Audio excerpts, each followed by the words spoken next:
ഈ കേസിൽ ഇത്രയും നാൾ പിന്നിടുകയാണ്. അപ്പോൾ പോലീസ് ചെയ്യേണ്ട പല കാര്യങ്ങളുണ്ട്. ഈ പരാതിക്കാർ നേരിട്ട് വന്ന് മൊഴി നൽകേണ്ടതുണ്ട്, അവരുടെ വൈദ്യപരിശോധന നടത്തേണ്ടതുണ്ട്. അങ്ങനെ നടത്തേണ്ട ഒരുപാട് ഈ കേസുമായി ബന്ധപ്പെട്ട് പോലീസിന്റെ ഭാഗത്തു നിന്ന് ചെയ്യേണ്ട പല ഘട്ടങ്ങളും ഇപ്പോഴും കഴിഞ്ഞിട്ടില്ല. അതിനിടെയാണ് ഇപ്പോൾ ജാമ്യാപേക്ഷയിലേക്കൊക്കെ പോകുന്നത്. അപ്പോൾ ഈ പരാതിക്കാർ നാട്ടിലേക്ക് എത്തുന്നതോ അല്ലെങ്കിൽ നേരിട്ട് മൊഴി നൽകുന്നതോ രഹസ്യമൊഴി എടുക്കുന്നതുമായി ബന്ധപ്പെട്ട കാര്യങ്ങളൊക്കെ എങ്ങനെയാണ് ഈ സമയം നടക്കുന്നത്? പോലീസിന്റെ നീക്കങ്ങൾ എങ്ങനെയാണ്? ഞാൻ മനസ്സിലാക്കുന്നതനുസരിച്ച് പരമാവധി തെളിവുകൾ ശേഖരിക്കാനുള്ള ശ്രമത്തിൽ തന്നെയാണ് ഇപ്പോഴും അന്വേഷണ സംഘം ഉള്ളത്. നേരത്തെയൊക്കെ ലഭിച്ചിരുന്ന പരാതികളിൽ ആദ്യം FIR രജിസ്റ്റർ ചെയ്യുക, അതിനുശേഷം രഹസ്യമൊഴി എടുക്കുക, പിന്നീട് രാഹുലിന്റെ അറസ്റ്റിനായിട്ടുള്ള നടപടികളിലേക്ക് പോവുക എന്നുള്ളതായിരുന്നു. പക്ഷേ ഈ കേസിൽ രാഹുലിന്റെ അറസ്റ്റ് വൈകുന്നത് അത് രാഹുലിന് രക്ഷപ്പെടാൻ സഹായകരമാകുമോ എന്നൊരു ആശങ്ക അതിജീവിതം പങ്കുവയ്ക്കുന്നു.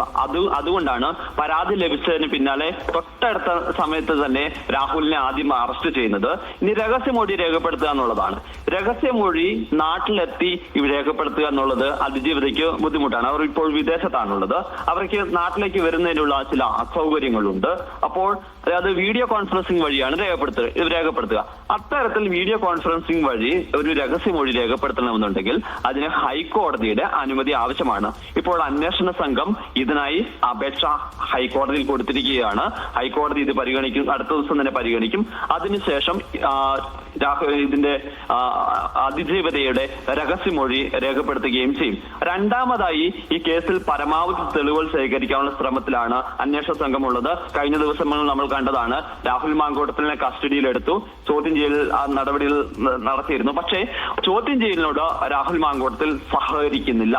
പക്ഷേ എങ്കിൽ പോലും ഈ കുറെ വിവരങ്ങൾ അന്വേഷണ സംഘം കളക്ട് ചെയ്തിട്ടുണ്ട്.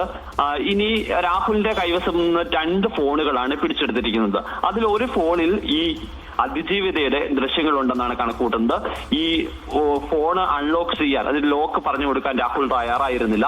അപ്പോൾ അത് ശാസ്ത്രീയമായ പരിശോധനകൾക്ക് വിധേയമാക്കി അതിന്റെ വീഡിയോസ് ഒക്കെ കണ്ടെത്താനുള്ള ശ്രമത്തിലുണ്ട്. അതോടൊപ്പം തന്നെ വളരെ നിർണായകമാകുന്ന പ്രതീക്ഷിക്കപ്പെടുന്ന ഒരു ലാപ്ടോപ്പും ഉണ്ട്. ആ ലാപ്ടോപ്പ് എവിടെയാണെന്നുള്ളത് സംബന്ധിച്ച് രാഹുൽ ഇതുവരെയും വിവരം നൽകിയിട്ടില്ല.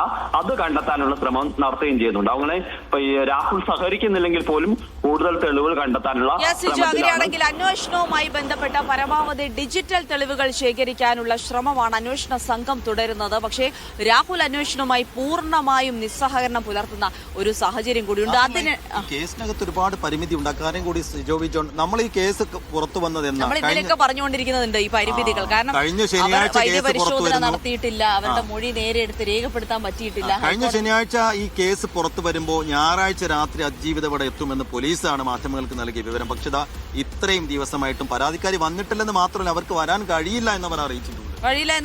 അപ്പൊ അങ്ങനെയാണെങ്കിൽ ഒരു ബലാത്സംഗ പരാതി നിലനിൽക്കാൻ ആദ്യം അത് ബലാത്സംഗം നടന്നു എന്ന് കൺഫേം ചെയ്യേണ്ട ഒരു ആവശ്യം. വീഡിയോ കോൺഫറൻസ് വഴിയുള്ള രഹസ്യമൊഴി നിൽക്കുമോ എന്ന കാര്യത്തിൽ ഹൈക്കോടതിയുടെ പ്രത്യേക അനുമതി വേണം. അപ്പൊ ഇതുവഴി രാഹുൽ മാങ്കൂട്ടത്തിൽ ഈ കേസിൽ നിന്ന് ഊരിപ്പോകുമോ എന്ന ആശങ്ക നിലവിൽ പരാതിക്കാരിക്കും ഉണ്ട് കേട്ടോ.